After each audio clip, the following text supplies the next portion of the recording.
ને સરખું મિક્સ કરી લેશું.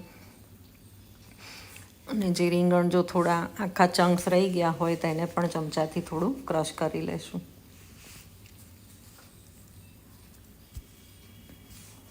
ત્યારબાદ તેમાં 1 ચમચી મેં લીલા આદુ મરચાંની પેસ્ટ ઉમેરી છે. આમાં બને એટલો લીલો મસાલો કરીશું ને તો આ ભરતું ખૂબ જ સરસ થશે. અને શિયાળામાં જે શાકભાજી મળતા હોય તેનો ભરપૂર ઉપયોગ થશે.